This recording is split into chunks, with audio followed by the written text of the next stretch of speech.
मैं बनना चाहूँ जैसा पर शायद सपनों में, मैं उड़ना चाहूँ जैसा पर शायद सपनों में।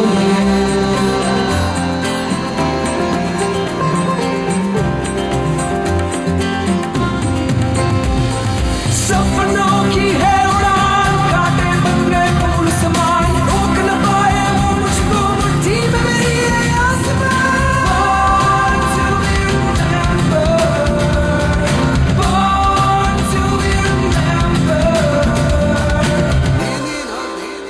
गुड मॉर्निंग, नमस्कार, आदाब दोस्तों, स्वागत करता हूं आपका मैं संदीप भट्ट फिर से एक बार आपके अपने शो जिसका नाम है बॉर्न टू बी रिमेम्बर्ड में। पता है, आज मैं सुबह सुबह एयरपोर्ट से लौट कर आया हूं और रात भर सो भी नहीं पाया। दरअसल मेरा एक दोस्त आज न्यूयॉर्क जा रहा था इसलिए।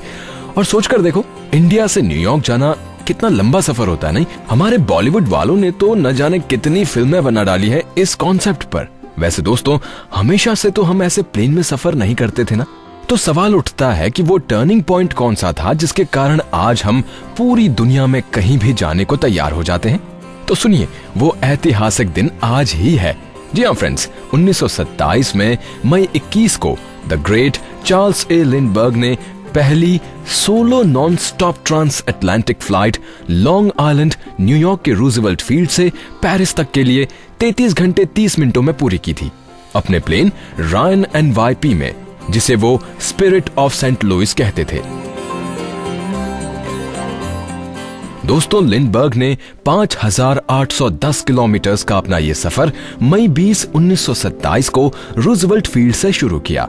सफर के बीच में जब वे घने तूफान में घिर गए तो एक बार उन्हें लगा कि वो वापस लौट जाएं, पर अंत में उन्होंने फैसला किया कि अब वो पीछे मुड़कर नहीं देख सकते।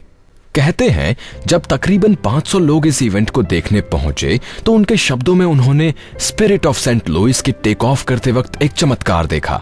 दोस्तों, हुआ यूं कि सफर बहुत लंबा था और स्पिरिट ऑफ सेंट लुइस में बहुत सारा एक्स्ट्रा फ्यूल रखा गया था, तकरीबन गैस के 451 गैलन्स, जिसके कारण प्लेन भारी हो गया। फिर लगातार बारिश के कारण रूजवेल्ट फील्ड काफी गीला भी हो गया था। जब लिंडबर्ग ने प्लेन टेक ऑफ करना चाहा तो एक वक्त ऐसा आया जब दर्शकों को लगा कि प्लेन वहां लगे टेलीफोन की तारों के बहुत पास से गुजरा। प्लेन कैसे आराम से उन्हें पार कर गया, ये देखकर वे स्तब्ध रह गए। वैसे क्या आप जानना चाहेंगे कि आखिर लिंडबर्ग के इस उड़ान की वजह क्या थी? दरअसल न्यूयॉर्क के बड़े होटल के मालिक रेमंड ऑटिक ने प्राइज रखा था उस पहले एविएटर के लिए जो एरोप्लेन उड़ाकर डायरेक्टली न्यूयॉर्क से पेरिस पहुंचेगा अटलांटिक ओशन को पार करके। जानते हैं दोस्तों, प्राइज अमाउंट कितनी रखी गई थी? सोचिए, ये थी करीब $25,000 और वो भी साल 1927 में। यार, ऐसी प्राइजेस और कंपटीशन होती ही रहनी चाहिए, नहीं? जिससे शायद कभी ऊपर वाला हम पर भी मेहरबान हो जाए। और आपको ये बता दें कि लिंडबर्ग ही वो अकेले विजेता थे जिन्होंने इस प्राइज को जीता था। पेरिस में करीबन 1 लाख लोगों ने इस इवेंट को देखा और लिंडबर्ग इसके बाद दुनिया भर में हीरो बन गए। कुछ समय बाद लिंडबर्ग ने अपने जहाज स्पिरिट ऑफ सेंट लुइस में US टूर किया, ये सिद्ध करने के लिए कि एरोप्लेन्स में सफर करना सुरक्षित है। तो अब समझ में आया आपको कि हमें लिंडबर्ग जी को बहुत बहुत थैंक्स बोलना चाहिए, क्योंकि उन्हीं के इस डेयरिंग सफर के बाद आज लोग पूरी दुनिया में घूमते हैं। हाँ, कुछ मेरे जैसे दोस्त एक्सेप्शन भी होते हैं जो प्लेन में जाने से थोड़ा सा घबराते हैं। दोस्तों, लिंडबर्ग की इस बड़ी सफलता के बाद अमेरिका के प्रेसिडेंट ने उन्हें डिस्टिंग्विश्ड फ्लाइंग क्रॉस और मेयर जिमी वॉकर ने उन्हें न्यूयॉर्क मेडल ऑफ वेलर से सम्मानित किया। फिर मार्च 21, 1929 को प्रेसिडेंट ने उन्हें देश के सबसे बड़े सम्मान the Congressional Medal of Honour से पुरस्कृत किया। दोस्तों, मुझे ऐसा लगता है कि जब तक हम एरोप्लेन्स में सफर करते रहेंगे, लिंडबर्ग तब तक हमारे मन, हमारी आंखों में रहेंगे। कुछ अलग सा था उनके साहस और दृढ़ निश्चय में।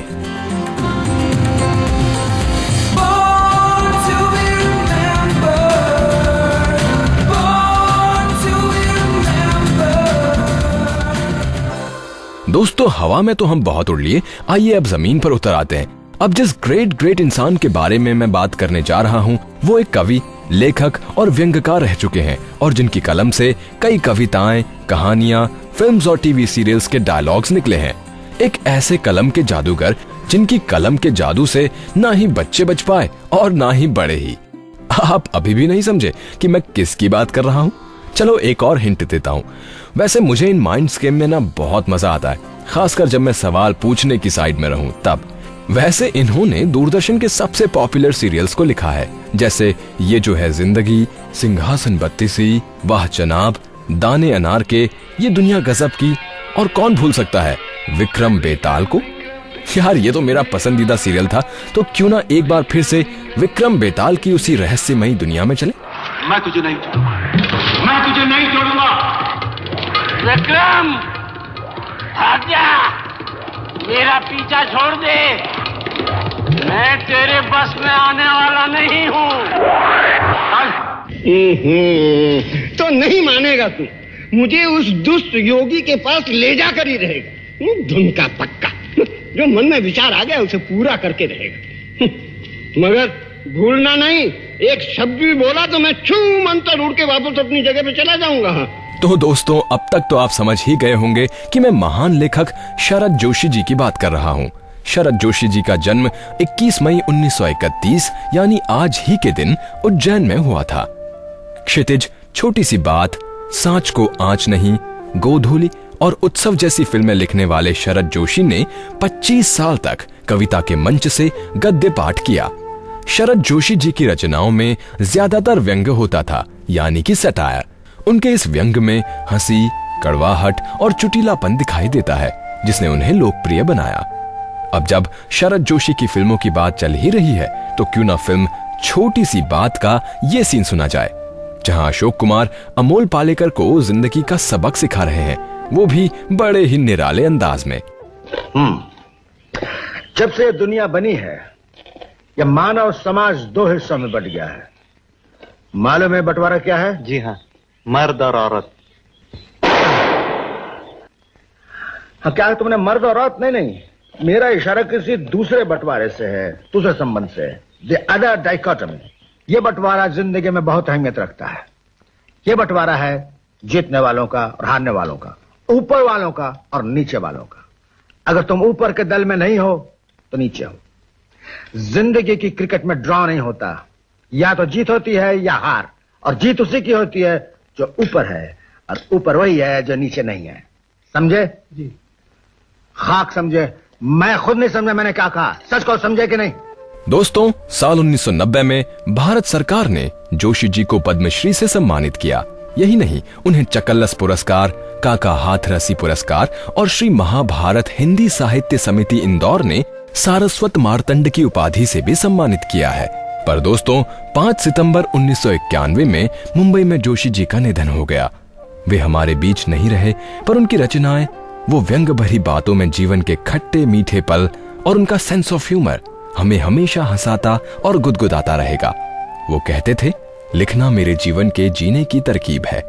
इतना लिख लेने के बाद अपने लिखे को देखकर मैं सिर्फ यही कह पाता हूं कि चलो, इतने बरस जी लिया, ये ना होता तो इसका क्या विकल्प होता, अब सोचना कठिन है। लेखन मेरा निजी उद्देश्य है। वाह, क्या समर्पण था जोशी जी का, नहीं? उनकी जैसी जिंदा दिल शख्सियत हमेशा हमारे जहन में बसी रहेंगी। उनके जन्मदिन पर हमारी तरफ से सलाम। लेकिन शरद जोशी जी की बातें हम बिना उनकी आवाज में कोई कविता सुने कैसे पूरी कर सकते हैं? तो पेश है एक कवि सम्मेलन का अंश, जहां शरद जोशी अपने चुटीले अंदाज में लोगों को कविता सुना रहे हैं। जी, आपकी नजर में सबसे बड़ी समस्या क्या है?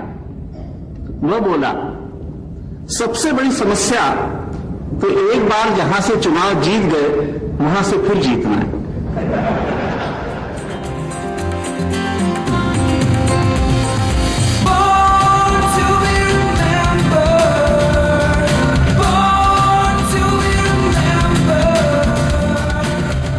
वेलकम बैक फ्रेंड्स, आप सुन रहे हैं बॉर्न टू बी रिमेम्बर्ड। मैं हूं संदीप भट्ट। और दोस्तों, समर्पण से आगे बढ़ते हैं निर्देशन की ओर और देखते हैं कि आज बॉलीवुड से कौन है जो आपको थोड़ा सा एंटरटेन करेंगे। वैसे मैं तो कोशिश करता हूं कि ऐसा कुछ मसालेदार भी होना चाहिए जो इन्फॉर्मेशन के साथ साथ एंटरटेन भी करे, है कि नहीं? तो दोस्तों, जिस पर्सनैलिटी के जन्मदिन पर हमने उनके बारे में बात करने की सोची है, वो और कोई नहीं बल्कि मशहूर फिल्म डायरेक्टर यश चोपड़ा जी के बेटे हैं।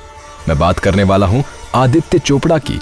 एक ऐसे डायरेक्टर, प्रोड्यूसर, राइटर जिसने अपनी पहली ही फिल्म 1995 में आई दिलवाले दुल्हनिया ले जाएंगे से हिंदी फिल्म इंडस्ट्री में अपने लिए एक अलग मकाम बना लिया।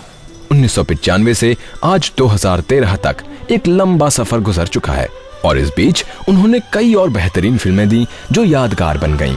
लेकिन उन सब में दिलवाले दुल्हनिया ले जाएंगे अपना एक अलग मकाम रखती है। इसी फिल्म ने शाहरुख खान को किंग ऑफ रोमांस जैसे टाइटल से नवाजा।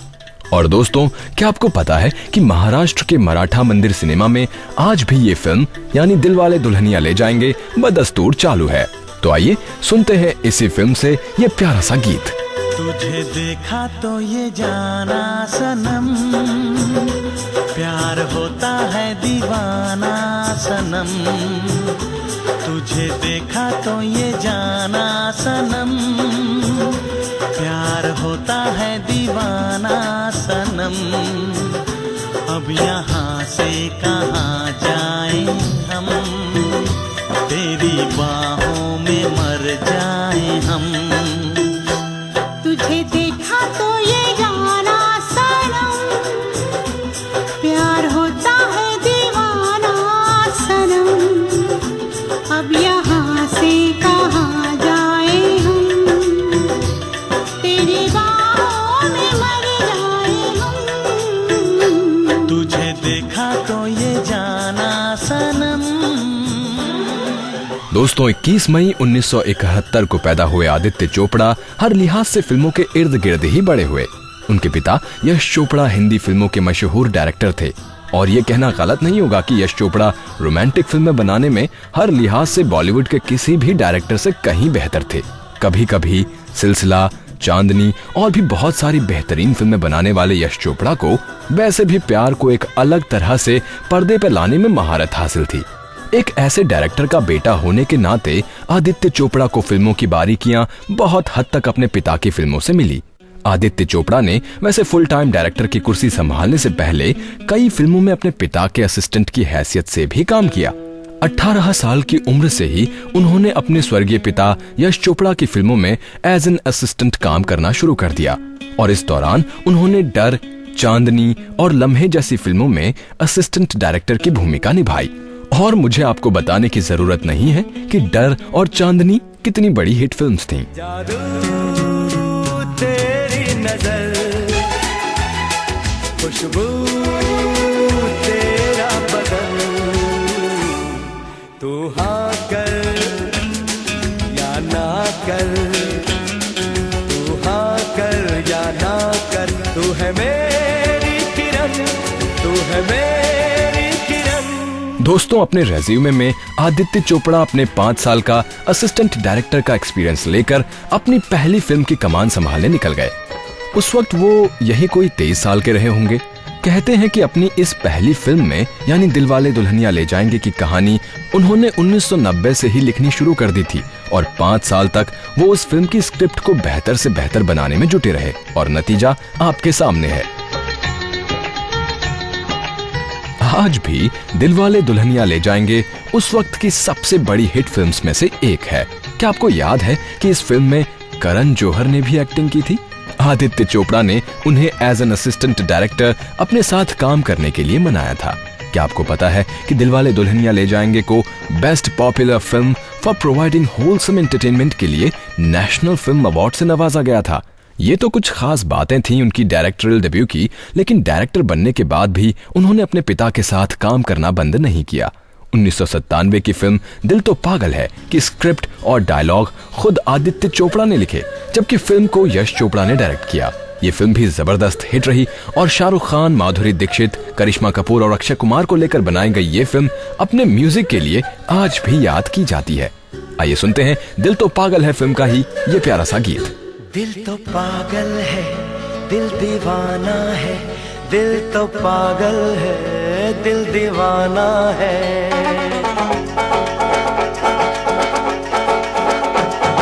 पहली पहली बार मिलाता है यही, सीने में फिर आग लगाता है। धीरे धीरे प्यार सिखाता है यही, हंसाता है यही, यही रुलाता है। दिल तो पागल है, दिल दीवाना है। तो भाई आदित्य चोपड़ा के बारे में सुनते हुए आपको बहुत मजा आ रहा होगा, है ना? और आएगा भी क्यों नहीं, क्योंकि मैं इतने बेहतरीन गाने जो अपने साथ लेकर आया हूँ। दिल तो पागल है के बाद आदित्य चोपड़ा एक बार फिर कैमरे के पीछे नजर आए जब उन्होंने मोहब्बतें डायरेक्ट की। इस फिल्म से उन्होंने अपने छोटे भाई उदय चोपड़ा को फिल्मों में लॉन्च किया। वैसे तो इस फिल्म की कहानी अमिताभ बच्चन और शाहरुख खान के इर्द गिर्द ही घूमती है, मगर उदय चोपड़ा को शायद इससे बेहतर डेब्यू फिल्म नहीं मिल सकती थी। मोहब्बतें अपने डायलॉग्स और गानों के लिए हमेशा याद की जाती रहेगी। बधाई हो मिस्टर शंकर, यहाँ की हवाएं भी आपसे डरती। शायद इनको भी मालूम है कि आपको परिवर्तन पसंद नहीं। आपके डर की ताकत का इससे बड़ा सबूत और क्या हो सकता है? मेरे डर की ताकत का एहसास तो आप ही ने मुझे दिलाया था मिस्टर आर्यन। आप ही ने मुझे बताया था कि लोग मुझसे डरते हैं, वो मुझसे डरते हैं और आपसे मोहब्बत करते हैं, है ना? लेकिन एक बात जान लीजिए मिस्टर आर्यन कि मोहब्बत और डर की जंग में जीत हमेशा डर की होगी। No no no no mister Shankar, आपने अभी तक सिर्फ डर की ताकत देखी, मोहब्बत की ताकत तो आपने अभी देखी ही नहीं। मोहब्बत अगर चाहे तो इस एक पत्ते के सहारे आपकी इमारत की हर एक ईंट को हिलाकर रख दे। ऐसी ताकत को तो मैं देखना चाहूंगा मिस्टर आर्यन। दोस्तों, आदित्य चोपड़ा ने कई फिल्में अपने home production Yash Raj banner के तले प्रोड्यूस की हैं। उनमें से कुछ जबरदस्त हिट रही हैं, जैसे हम तुम, वीर ज़ारा, धूम, धूम 2, सलाम नमस्ते, चक दे इंडिया और फना कुछ ऐसे नाम हैं जो भूले नहीं भूलते। डायरेक्शन से एक लंबे ब्रेक के बाद आदित्य एक बार फिर लौटे। इस बार फिर से उन्होंने लीड रोल के लिए शाहरुख खान को चुना और फिल्म थी रब ने बना दी जोड़ी। करीब 8 साल के गैप के बाद उन्होंने डायरेक्शन की कुर्सी संभाली थी और रिजल्ट आपको मालूम ही है। रब ने बना दी जोड़ी ने 2008 में सबसे बड़ी हिट फिल्म होने का गौरव हासिल किया। अपने पिता यश चोपड़ा के 2012 में निधन के बाद आदित्य चोपड़ा को यश राज बैनर का चेयरमैन बना दिया गया और उनकी चेयरमैनशिप में जो पहली फिल्म रिलीज हुई वो थी यश चोपड़ा की आखिरी डायरेक्टेड फिल्म जब तक है जान। तेरी आंखों की नमकीन मस्तियां, तेरी हंसी की बेपरवाह गुस्ताखियां, तेरी जुल्फों की लहराती अंगड़ाइयां नहीं भूलूंगा मैं जब तक है जान, जब तक है जान। आदित्य चोपड़ा ने अपने करियर में जहां जहां कदम रखा, सफलता ने उनके कदम चूमे और आज इसी डायरेक्टर प्रोड्यूसर के जन्मदिन पर हम उन्हें जन्मदिन की मुबारकबाद पेश करते हैं।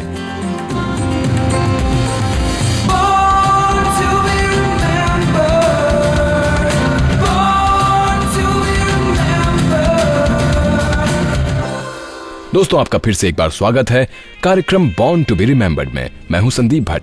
दोस्तों, एक कला से दूसरी कला की ओर चलते हैं और बात करते हैं उस शख्स की जिनकी अपने दौर में लोगों ने उनके काम की बड़ी हंसी उड़ाई।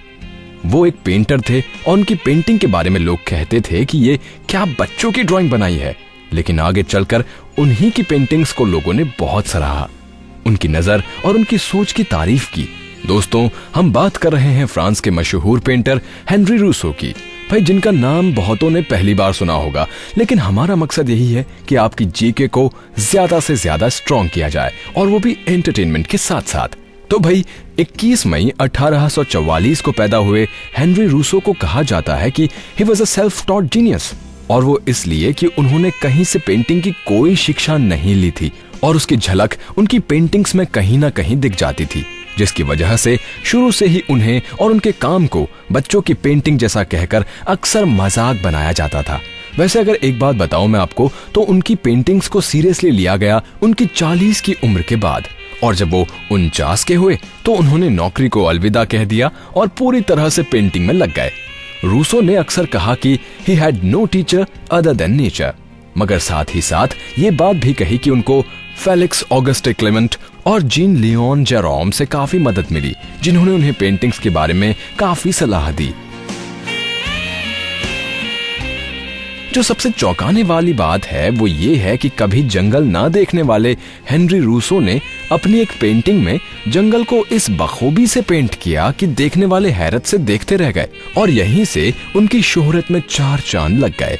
उनकी एक painting tiger in a tropical storm को देखकर एक यंग आर्टिस्ट फेलिक्स वेलेटन ने उनकी पेंटिंग की सराहना करते हुए लिखा कि his tiger surprising its prey ought not to be missed. It's the alpha and omega of painting. यही नहीं, मशहूर पेंटर पाब्लो पिकासो जब एक यंग पेंटर ही थे तभी उनकी नजर हेनरी रूसो की एक पेंटिंग पर पड़ी जो सड़क पर बिक रही थी, मगर बेचने वाला उसको एज अ पेंटिंग नहीं बल्कि एक कैनवस की शक्ल में बेच रहा था, जिसको देखकर पाब्लो पिकासो को रूसो की प्रतिभा का एहसास हुआ और वो उनसे मिलने पहुंच गए।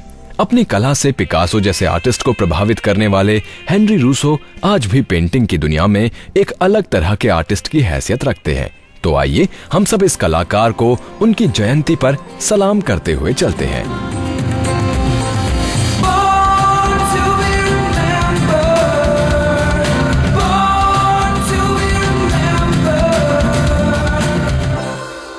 आइए दोस्तों बात करते हैं एक महिला की जिन्होंने अपने देश की राजनीति का रुख मोड़ दिया। कहते हैं कि कुछ लोग अपनी काबिलियत से हवाओं का रुख मोड़ देते हैं और उन्हीं में से एक हैं 21 मई 1944 को पैदा हुई मैरी रॉबिन्सन, जिन्हें 1990 में आयरलैंड का प्रेसिडेंट बनने का गौरव हासिल हुआ। वो आयरलैंड की ऐसी पहली महिला बनी जिन्हें राष्ट्रपति की कुर्सी पर जगह मिली। करीब 7 साल के अपने राष्ट्रपति कार्यकाल में वो कई राजनीतिक बदलाव लेकर आईं। यही वजह थी कि उन्हें 1997 में United Nations high commissioner for human rights बना दिया गया। मगर यहां तक पहुंचने से पहले मैरी रॉबिन्सन ने 1969 से 1989 के बीच एज एन एकेडमिशियन बैरिस्टर की हैसियत से एक लंबा दौर देखा और 1990 में उन्हें राष्ट्रपति बनने का गौरव प्राप्त हुआ। ये पहला मौका था जब किसी इंडिपेंडेंट कैंडिडेट को आयरलैंड की लेबर पार्टी ने प्रेसिडेंट के लिए नॉमिनेट किया और साथ ही साथ मैरी रॉबिन्सन को आयरलैंड की राजनीति में एक ऐसे शख्स की नजर से देखा जाता है जिसने आयरिश प्रेसिडेंसी में कई सारे बदलाव किए। उनमें से जो सबसे बड़ा बदलाव था वो ये था कि आयरलैंड की प्रेसिडेंसी, जो उस वक्त तक काफी कंजर्वेटिव और लो प्रोफाइल थी, को लिबरलाइज किया। मैरी रॉबिन्सन ने राष्ट्रपति के पद से अपने कार्यकाल में 2 महीने पहले ही रिजाइन कर दिया और United Nations high commissioner for human rights के साथ जुड़ गईं। यूएन के साथ अपने दौर में उन्होंने 1998 में तिब्बत का दौरा किया और वो ऐसा करने वाली पहली हाई कमिश्नर बनी। यही नहीं, मैरी रॉबिन्सन ने कैपिटल पनिशमेंट के खिलाफ अपनी आवाज बुलंद की और इसके लिए उन्होंने यूएस को भी क्रिटिसाइज किया। यही नहीं, 2010 में आयरलैंड लौटकर मैरी रॉबिन्सन ने the Mary Robinson Foundation climate justice की स्थापना की और इसके साथ ही उन्होंने दुनिया में क्लाइमेट चेंज की वजह से चिंतित लोगों को जस्टिस दिलाने की मुहिम छेड़ दी। अपने कामों से दुनिया में गरीबों की मदद करने का बीड़ा उठाए मैरी रॉबिन्सन को 2004 में ह्यूमन राइट्स को प्रमोट करने के लिए एमनेस्टी इंटरनेशनल ने एम्बेसडर ऑफ कॉन्साइंस अवार्ड से सम्मानित किया। तो दोस्तों चलिए मैरी रॉबिन्सन को आज उनके जन्मदिन पर मुबारकबाद देते हैं और उम्मीद करते हैं कि वो ह्यूमन राइट्स के लिए अपनी लड़ाई जारी रखेंगी। Happy birthday to Mary Robinson.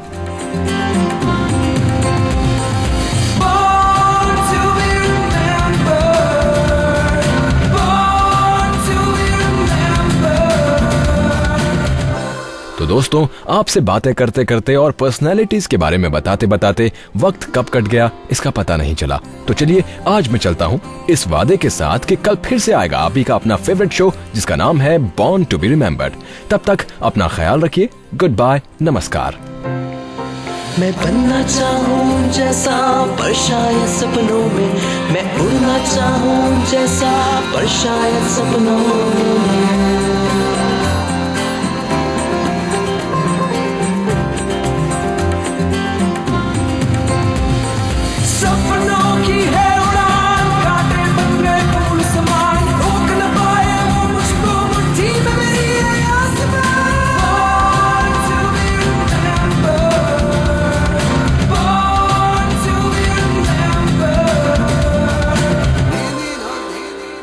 इस कार्यक्रम के कार्यकारी निर्माता जैनेंद्र सिंह,